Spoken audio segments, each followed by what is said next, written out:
Mini কিচেনে special একটা breakfast করব। সেই জন্য ছোট ছোট 4 পিস স্লাইস রুটি নিয়েছি আর অনেক রকমের স্যালাড নিয়েছি।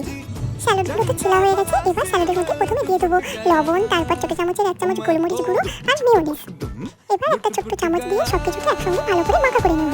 সবকিছু ভালো করে মাখা হয়ে গেলে একটা স্লাইস রুটি নিয়ে ওর মধ্যে স্যালাডটাকে দিয়ে দেবো আর একটা রুটি দিয়ে স্যালাডটাকে মাঝখানে রেখে চেপে দেবো। এখন স্যান্ডউইচের গায়ে একটা ছুরি দিয়ে ভালো করে বাটার লাগিয়ে নেব। এবারে উনুনটাকে জেলে ওর মধ্যে কড়া বসিয়ে স্যান্ডউইচটাকে ভালো করে সেঁকে নেব। এক পিঠটা একটু লালচে কালার হয়ে আসলে অপর পিঠটাকে আস্তে আস্তে উল্টে দেবো। দুটো পিঠ সেঁকা হয়ে গেছে। এইবারে আস্তে আস্তে থালার মধ্যে তুলে নেব। কত সুন্দরভাবে তৈরি হয়ে গেল আমাদের মিনি স্যান্ডউইচ। এবারে একটা ছুরির সাহায্যে স্যান্ডউইচের মাঝখান থেকে এইভাবে কণাকণি কেটে দেবো। দেখো গাইসরা, দুটো স্যান্ডউইচের মাঝখানটা কত সুন্দর হয়েছে আর সফট হয়েছে। অবশেষে স্যান্ডউইচের মধ্যে সস দিয়ে এটাকে পরিবেশন করব। আমরা এদিকে স্যান্ডউইচ খেতে থাকি, আর তোমরাও যদি এই স্যান্ডউইচ টেস্ট করতে চাও তাড়াতাড়ি লাইক শেয়ার